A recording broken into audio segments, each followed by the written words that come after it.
Hello, this is the voice of Stuart Pearce, and welcome to my series of Deep Dialogues. These are vital conversations I engage in with global soul stewards from all over the planet, providing us with vital understandings about how we can create a new hierarchy of values to help us evolve into a brave new world. I hope you enjoy, and thanks for listening.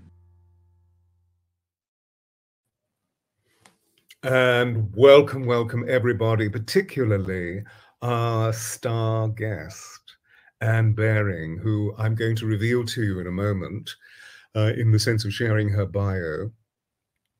This, of course, is the first deep dialogue for 2023, and Anne is our honored guest, the beginning of a season of 12 amazing deep dialogues with some of the great female soul stewards around the planet. And so the fact that she's here, I'm absolutely thrilled about. So who is this darling lady sitting before you? Well, let me reveal, because we have one of our senior custodians of energy sitting before us, and she's had the most extraordinary life. So I will reveal to you a précis. Anne Baring is a rare and extraordinary woman, mother, dress designer, peace builder, mystic, author, and Jungian analyst. Anne initially worked as a dress designer through her own highly successful London fashion outlet, yet having awakened to an acute interest in mysticism from an early age, and traveled the world to explore her passionate interest in comparative religion, and subsequently published the first of her excellent books in 1961, The One Work, A Journey Towards Self.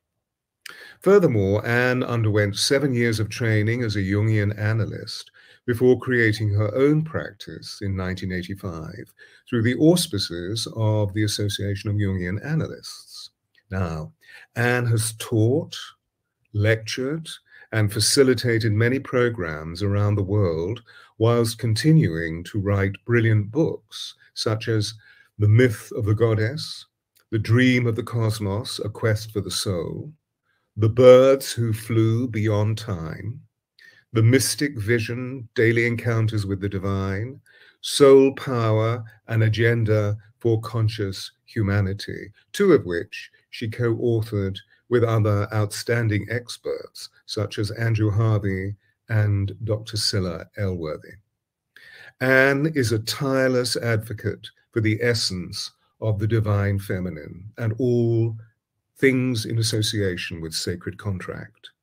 And her contribution to this deep dialogue platform concerns the current revolution of planetary consciousness to rebalance the sacred in all our lives.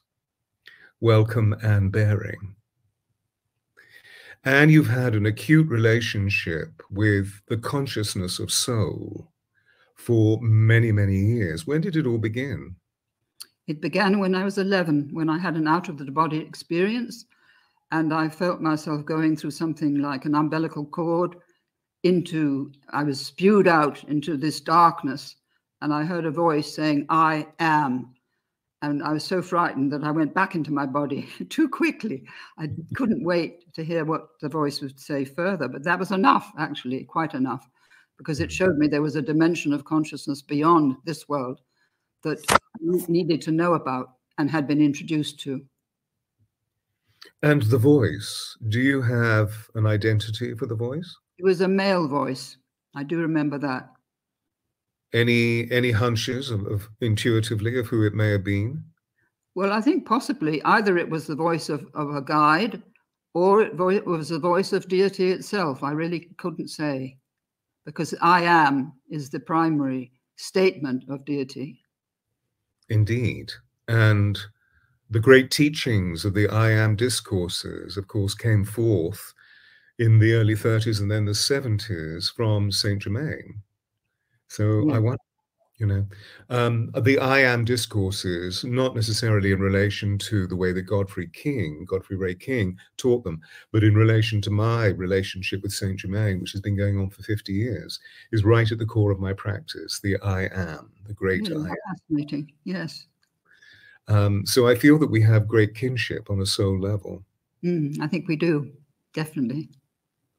And of course, you started exploring the essence of the divine through beauty, beauty being an emanation of the divine.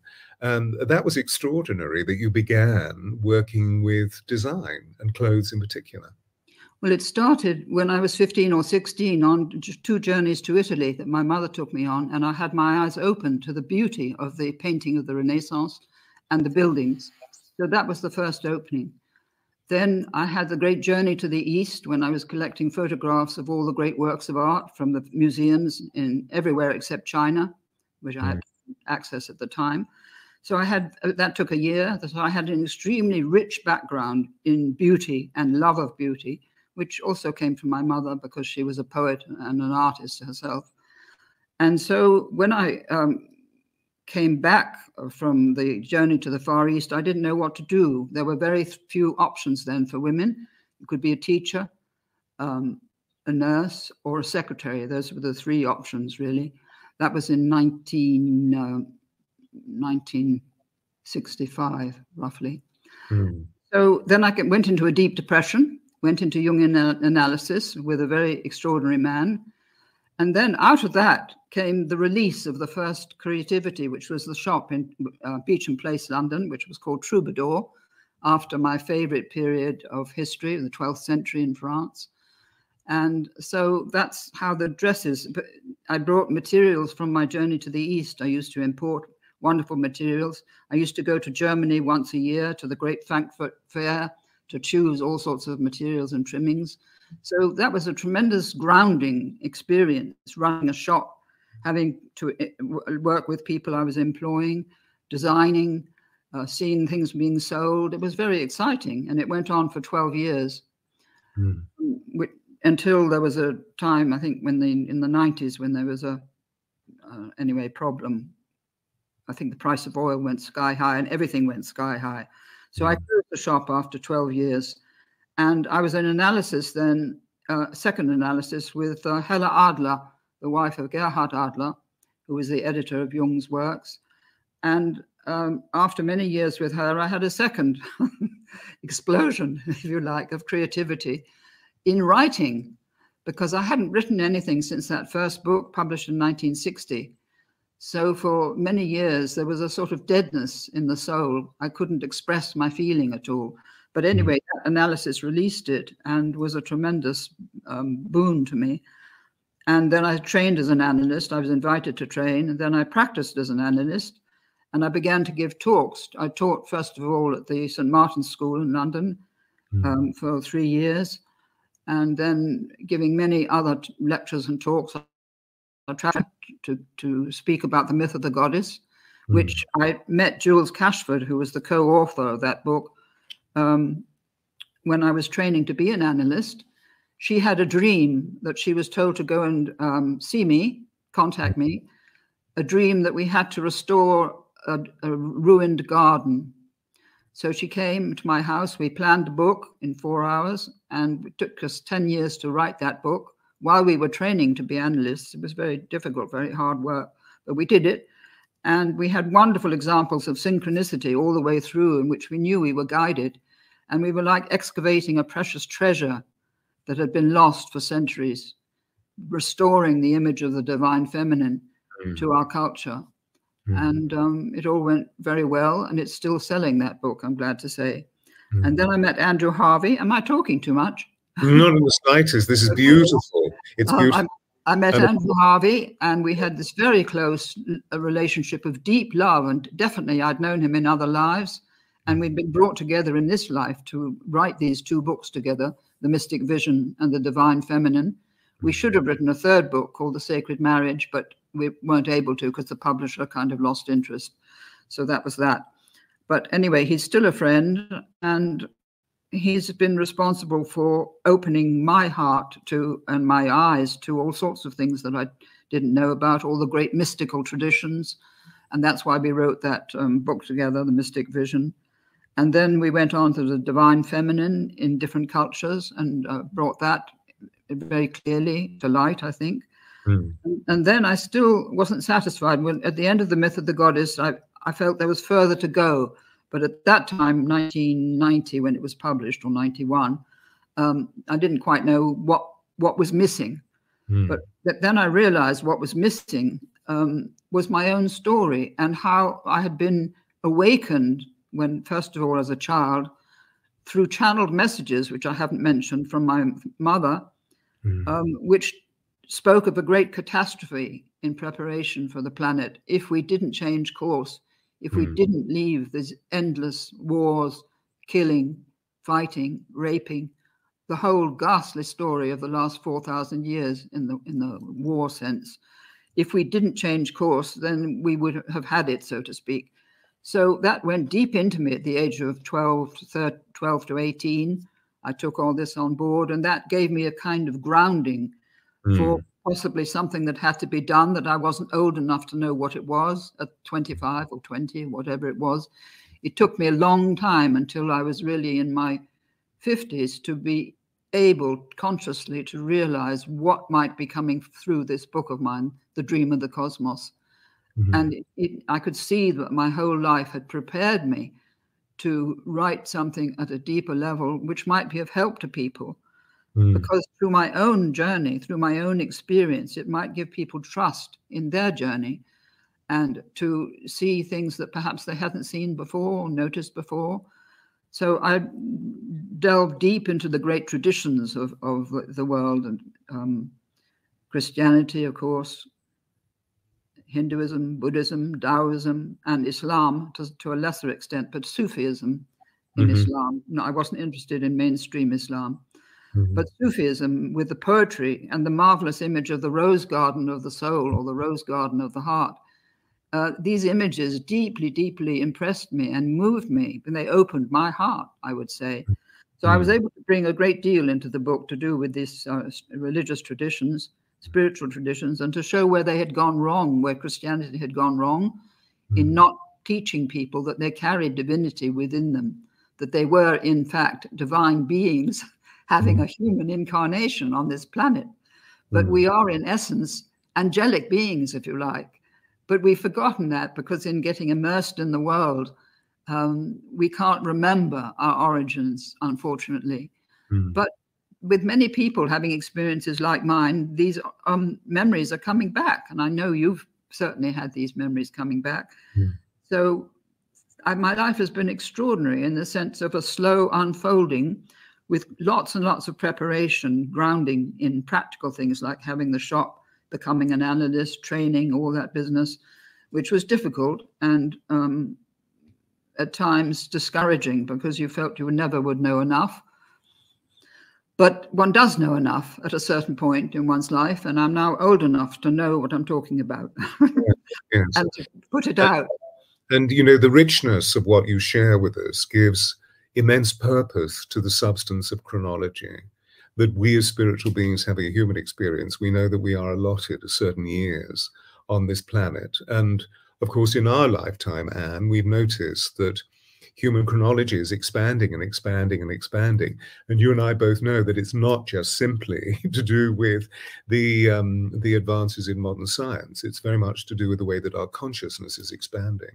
So I'm intrigued by two essential points that have brought you to the clarity and the capacity of where you sit now. Firstly, that life didn't take you into the deeper mysteries of being involved within the mystery schools. Life became a mystery school for you. And it seems, I mean, this is my observation, maybe you can put me right if it's not right, that it seems that at the same time that moving into analysis, particularly meeting the extraordinary mind of Jung and all of the attenuations that came, that you were steeped in the very kernel, the very froth, the very crucible of your own extraordinary mysticism. Is that true? Yes, it is, because Jung confirmed something that was alive in me, but in a culture that I was living in then was dreadful and killed the soul. Yeah. Really, even from the time I was at Oxford, there was some dreadful philosophy called logical positivism. And I felt totally lost in that world. I couldn't articulate who I was or even discover who I was. So Jung opened the door, and we opened when I was having a miscarriage, I think. My husband read to me Modern Man in Search of a Soul, and that was the beginning. And that was, I thought, oh my God, here is water. Here is the water of life. Here is something that I can understand because it speaks to my heart and my soul. And so that was the beginning, really. That book was the beginning. And then I entered analysis because of this severe depression, which was no more due. It was simply due to the fact that I couldn't express anything in the culture that I was living in. And I didn't want to be a secretary or a nurse or a teacher. I wanted something else, but I didn't know what. So the analysis helped me, first of all, to create the shop and guided me to give me confidence in that respect. And then it guided me through dreams. I had extraordinary dreams at the end of that analysis, which took me on to the second analysis. It took me to Gerhard Adler with a dream about the moon that was a dead, completely dead planet, as it were, with an enormous structure on it, like the Eiffel Tower. And that was the structure that materialist science had built on the moon's surface, which was on the divine feminine, because the moon was always the symbol of the feminine. So he explained that to me. And from then on, I went into another analysis, not knowing I would be an analyst myself, but just sort of polishing off the leftovers of the previous analysis. Yes. And then I had the extraordinary dreams that I think I mentioned one of them to you, which actually changed my life, the dream of the cosmic woman. The divine woman, and the search for who she was after that dream. I had that dream when I was about 45, I should think. That's 45 years ago. And that dream took me into my life work because it opened the door into what I needed to serve, the archetype I needed to serve. And my analyst, who was Scilla Elworthy, she didn't say anything about the dream. She said, leave the dream to work inside you. We're not going to interpret it. We're not going to say anything about it. You just do what you want in the way of researchers, but I'm not going to analyze it. So she left me, as it were, to ruminate on the meaning of this extraordinary vision. It was a vision, not a dream. It was a vision. And gradually it took me to the image of the Shekinah in Kabbalah, because that was the only image of the divine feminine, called the Holy Spirit and divine wisdom, and also the tree of life, which answered my question, who is this woman? Who is this cosmic woman?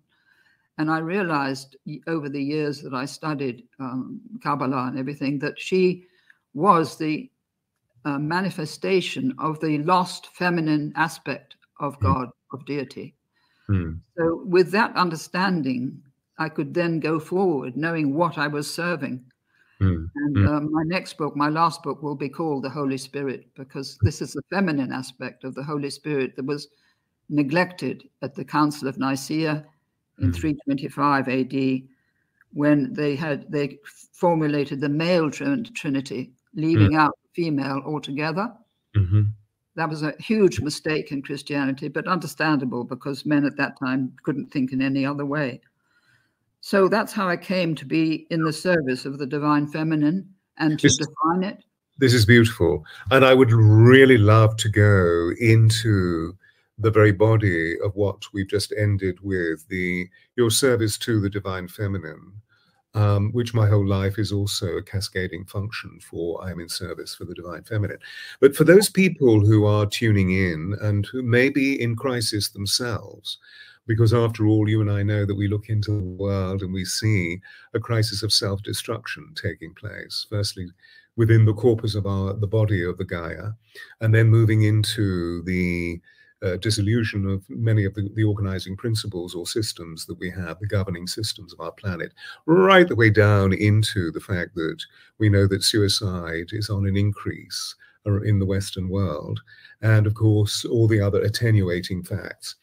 And so we know that this is taking place. And as you speak of your extraordinary experience of Jungian analysis, and of course then working as an analyst, I wonder if you could give us maybe 3 principal factors of how you feel that Jung's take, in the modern parlance, will lead us into a full understanding of the bounty and the beauty of his work, so that if anybody is listening who is in need of delving into their own analysis, that maybe they're given the courage and the confidence to do that.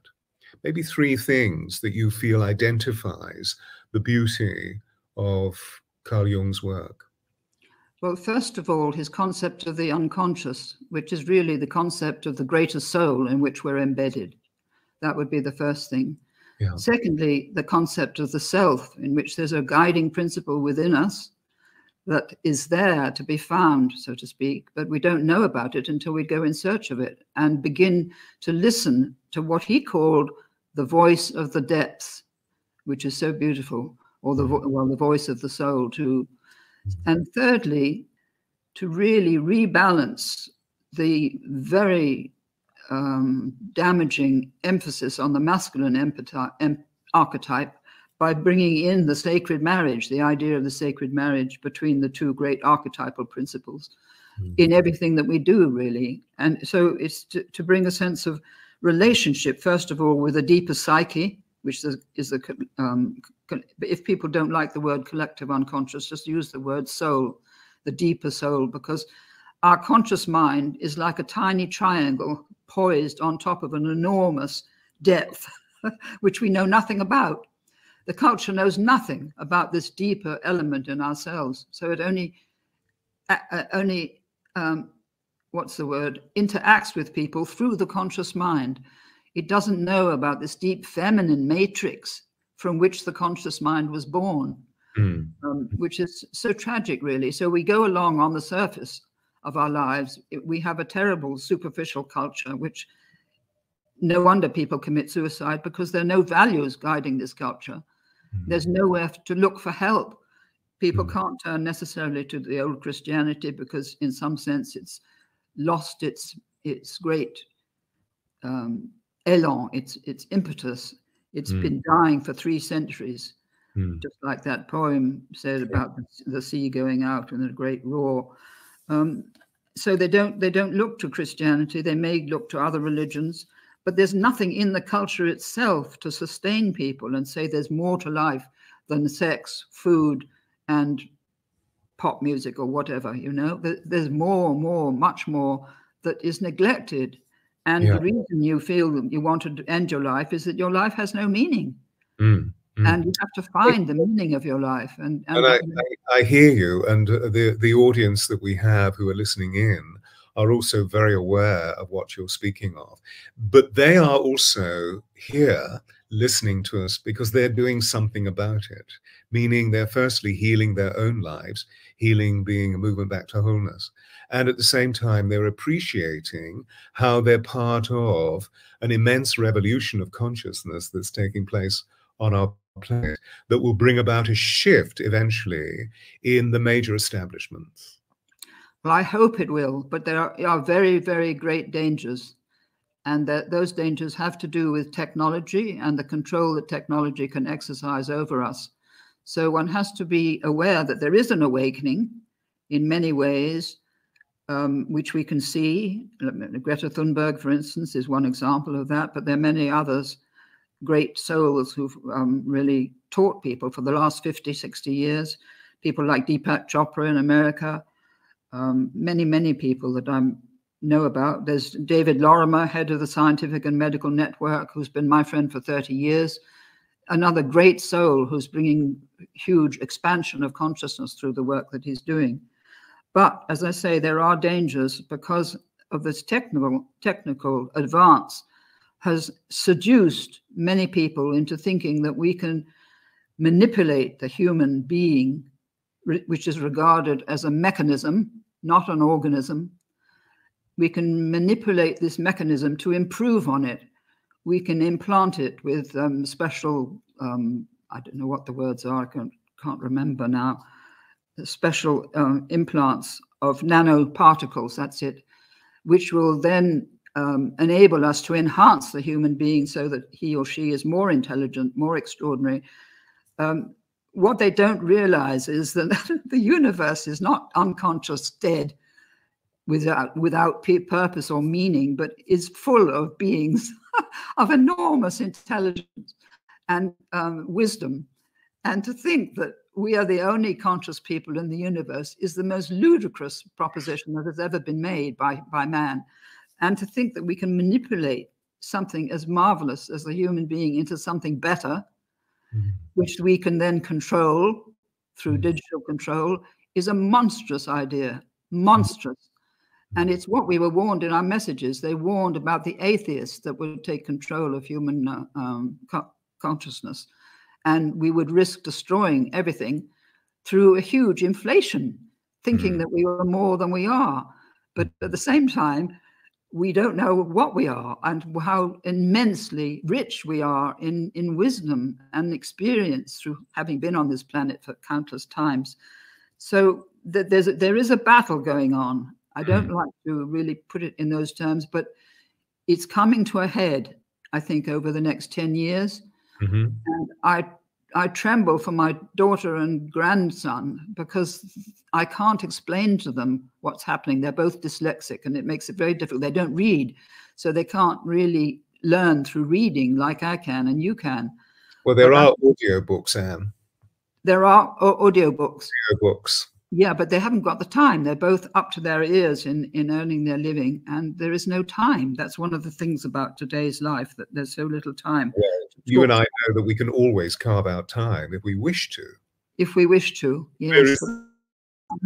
You have to wait until the moment. But anyway, it's coming to what I was returning to what I was saying, that we are approaching a moment of great danger when there could be a takeover. We can easily be controlled by digital means if we don't watch out. There's already, because we're all in touch with each other, because there's social media, etc., we're subject to being influenced all the time by unsavory people who really don't have spiritual maturity, have no idea what I'm talking about or you're talking about, and see the human being just as a mechanism, as I said, and see material reality as the only reality, have no idea that the universe is conscious and intelligent. But there's a wonderful scientist called Nassim Haramein, who I must mention, who perhaps you know about, who has his unified field theory is coming into prominence. And this might be in time to give us a totally different view of who and what we are and what our relationship is to the cosmos. Because what my recent teaching has been through because I took a course with him 5 years ago, which really blew my mind. We are part of this extraordinary being that is the cosmos.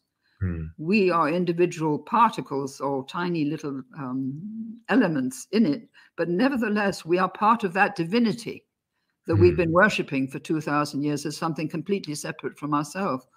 We are integrated into it, and we are activated by participation in it in all that we do, whether for good or for evil. So the more we can wake up to serving the cosmos, serving the planet, serving each other, because that's part of it, caring for each other, loving each other, the more we can awaken to love as the pulse of the cosmos, as I say in my book, The Dream of the Cosmos. It is the pulse of the cosmos. The more we awaken to that, the more we will be able to resist this dreadful materialist doctrine, as it were, or ideology, and stand up to it, because there will come a time when we have to stand up to it. And I will have to warn my daughter and my grandson that they will need to do that. And if somebody says you have to have this digital implant in your body in order to get food or get access to medicine or anything at all, you have to go this way. They must resist it with every force that they've got in their being. Absolutely.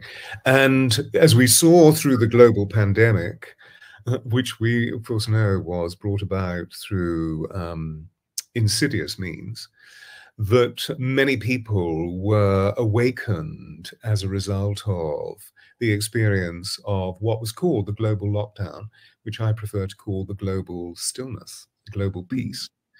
Because we know that Divine Mother was speaking to us on a very deep way. The voice of the depth was speaking to us through the stillness. And this is where Deep Dialogues was created, because I was having conversations with people around the planet whom sometimes I hadn't had an original conversation with, but being recommended to me. And of course, I deal in specialized individuals. And so I was talking to people of some note who had something very considerable to say.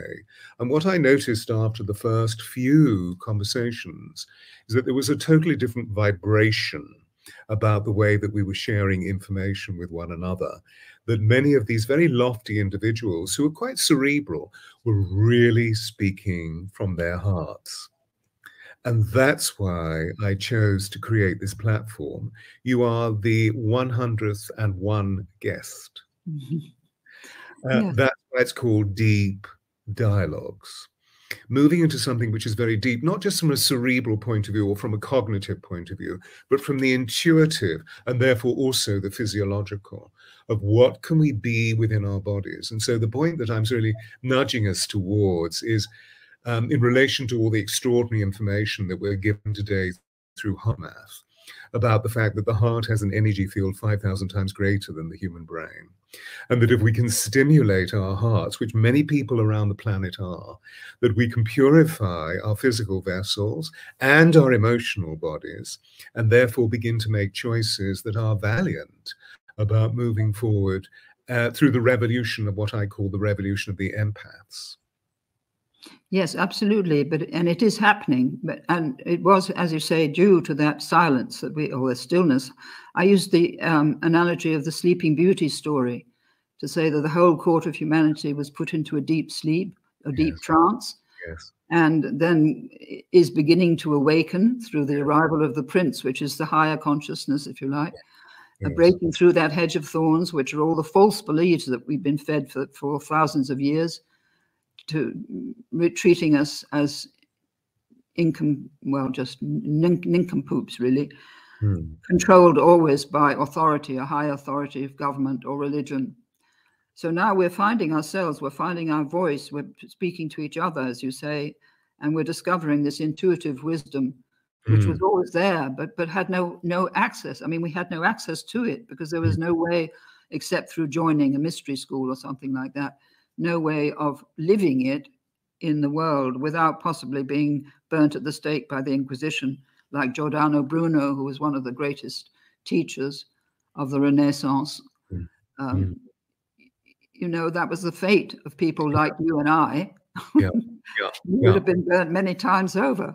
So we shut up. That possibility, as we know, and often the burning of the body or the giving of the body, as you and I know, can be a consecrated act, an act of sacrifice. You know, I find it very interesting. You've been very extraordinary, and you've read part of my book, Diana, the Voice of Change, the way that we know that on a secular level, Diana moved through the death experience, but at the same time, there was a huge rebirth of empathic consciousness as a result of her gift. Absolutely. And of course, there's that whole section in the book about where she chose to pass. Yes. Which now Prince Harry is really awaking to in the mystical journey of his own gathering consciousness into the capacity that we're beginning to see through his courage, through his bravery of being able to step forward and speak his truth, even though a lot of people are dislodged by it.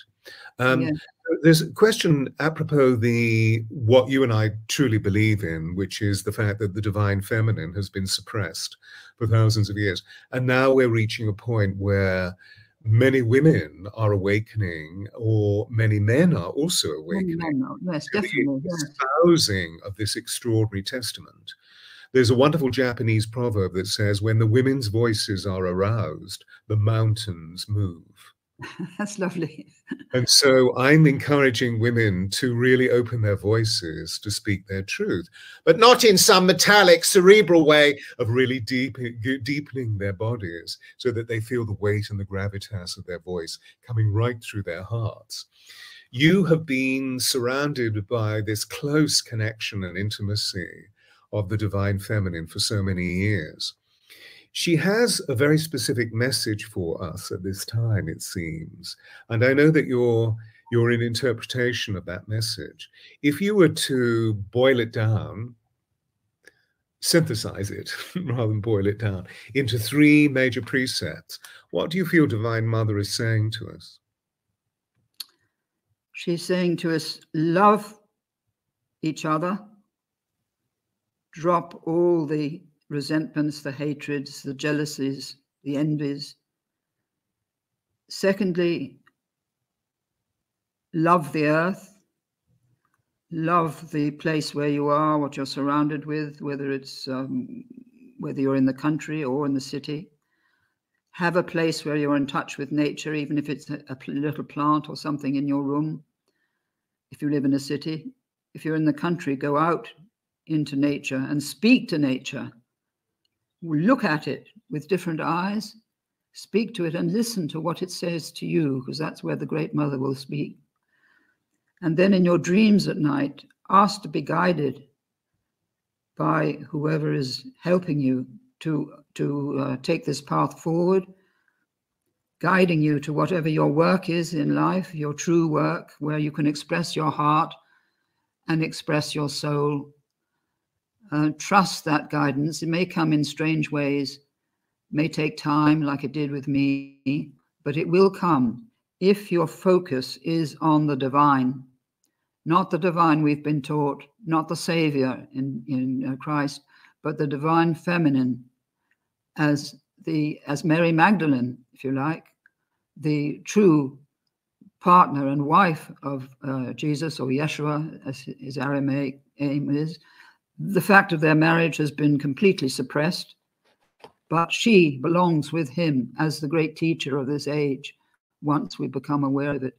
So those kind of things, and even when you're reading fairy tales, realize that the godmother of fairy tales was a disguised way of speaking about the divine feminine. Very, very clever. But, you know, so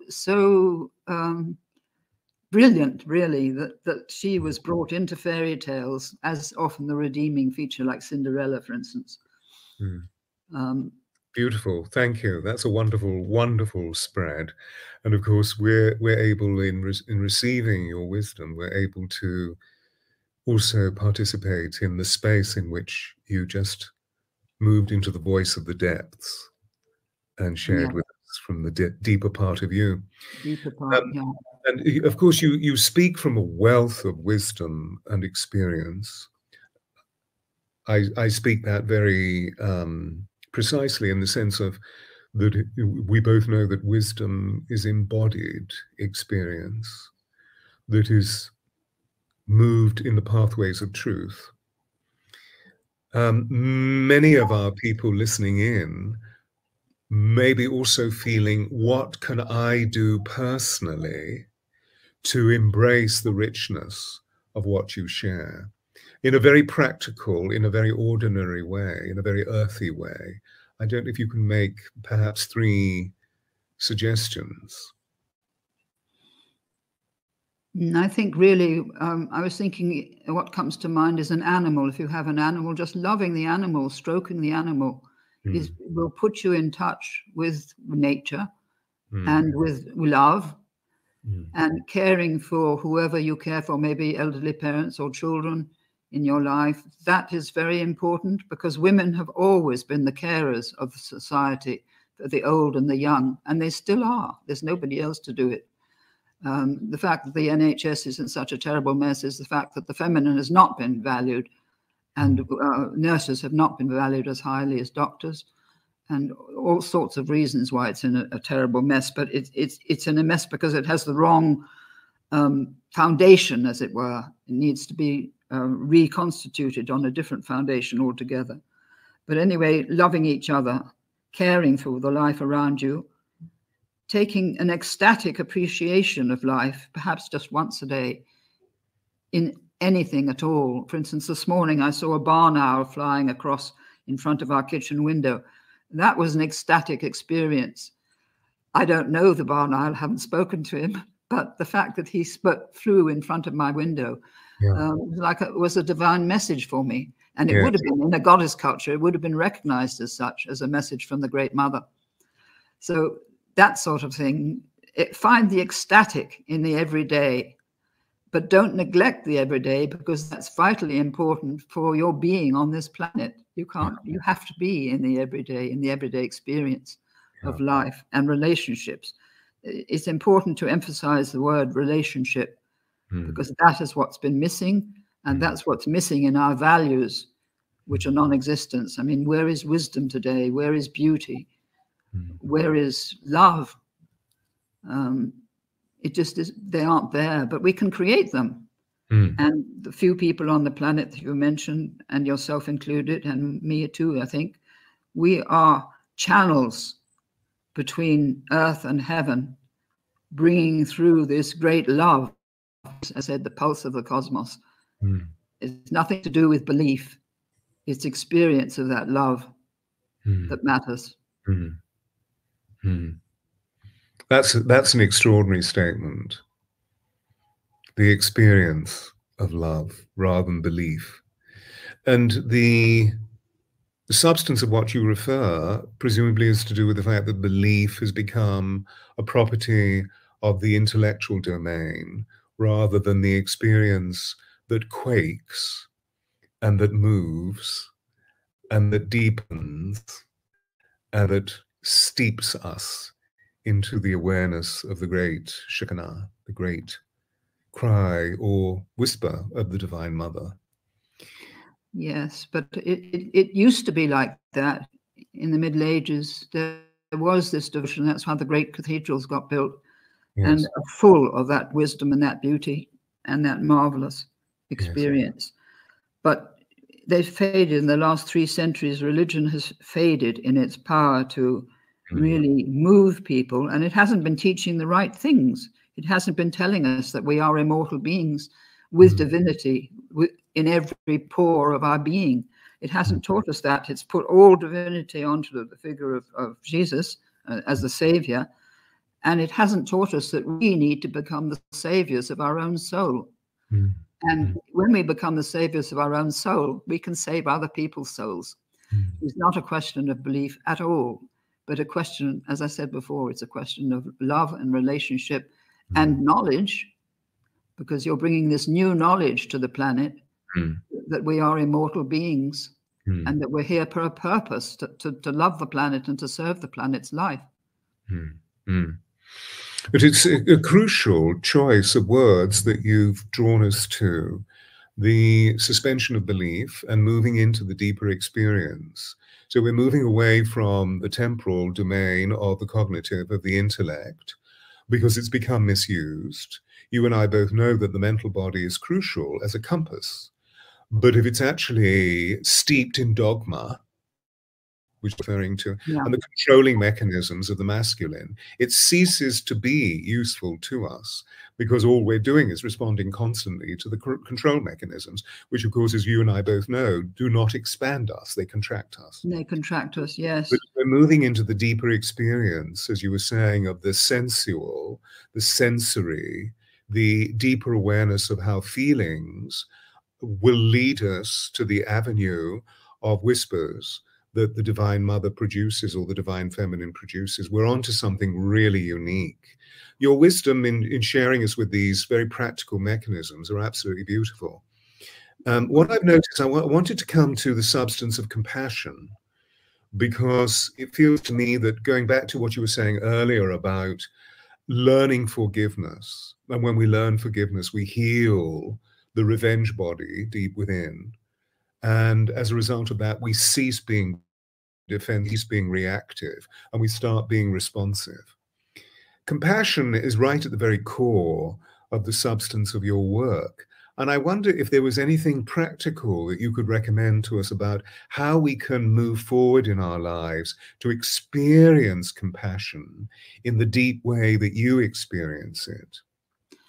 I think it's there, innate in all of us. It simply needs perhaps something to bring it out, some experience of life to allow it to be expressed, because it is the natural instinct.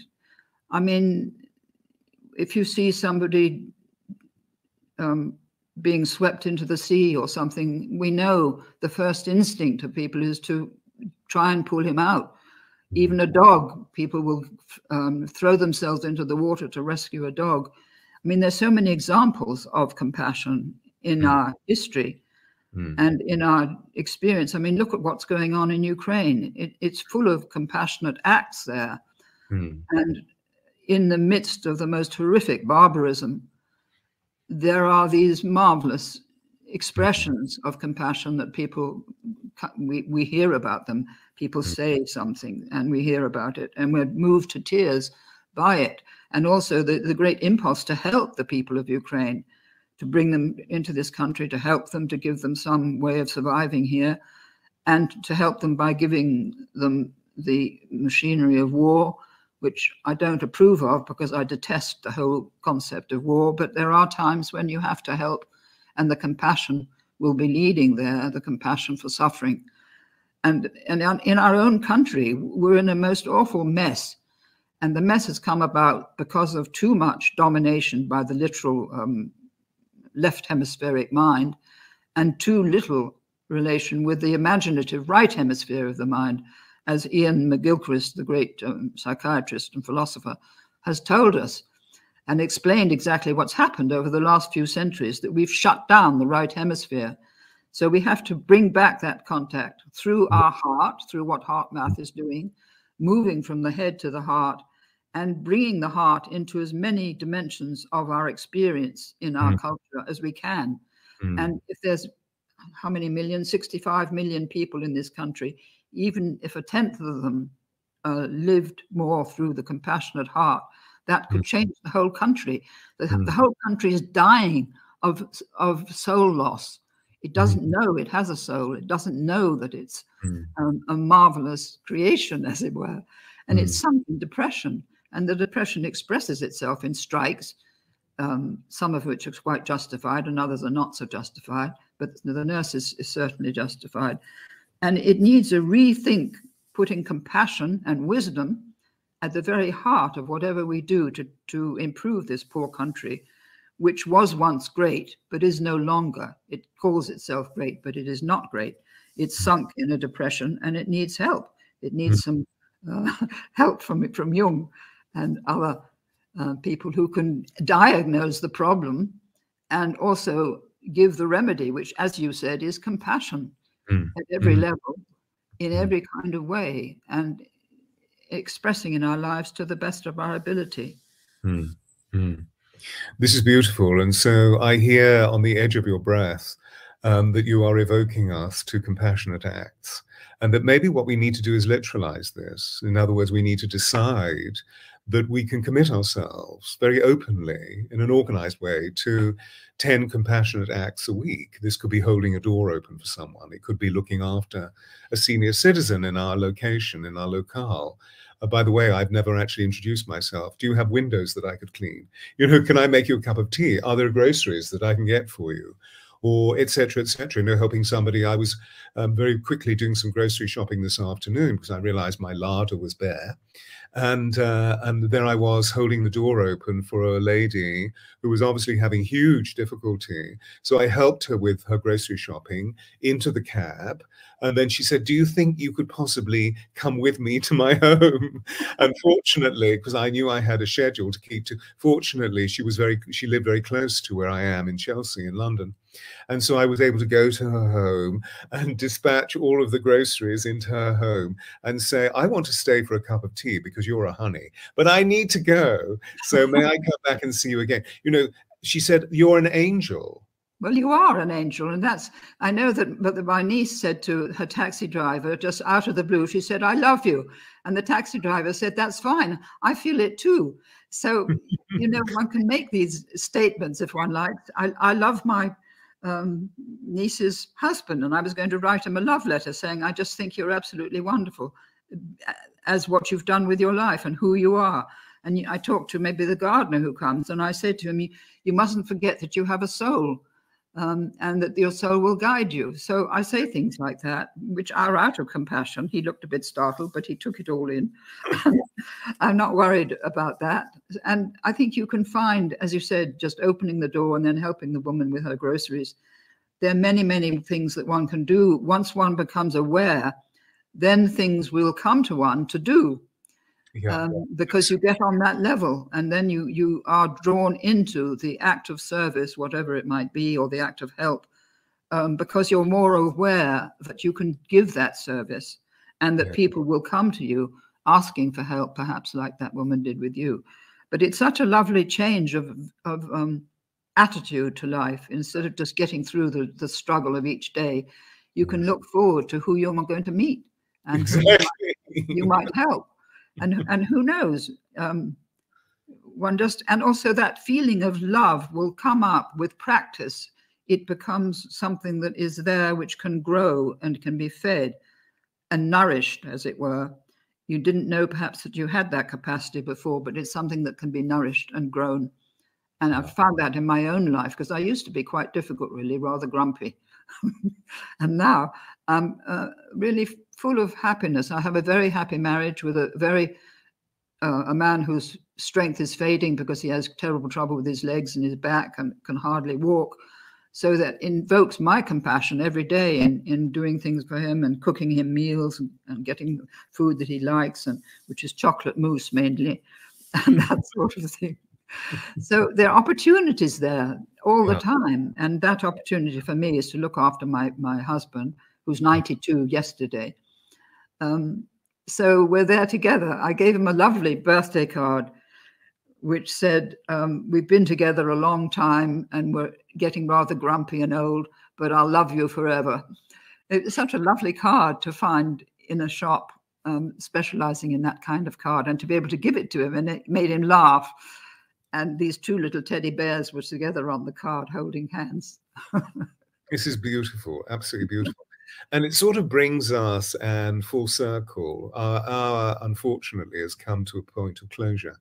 But this note that you're ringing for us is just so joy-filled. And as we know, there is much in our world to despair about. But if we lift ourselves into hope, we lift ourselves into joy. We're feeding the morphic resonance, the field of morphic resonance. Yes, that's right, yes. You know, as you know, I was recently in Egypt, and they teach me a tremendous amount about compassion. They don't have the filters that we have. They're very unmasked, as you I know experienced when you were there. But of course, you know, one of the extraordinary points of inspiration about their conduct, their behavior as human beings, is inshallah.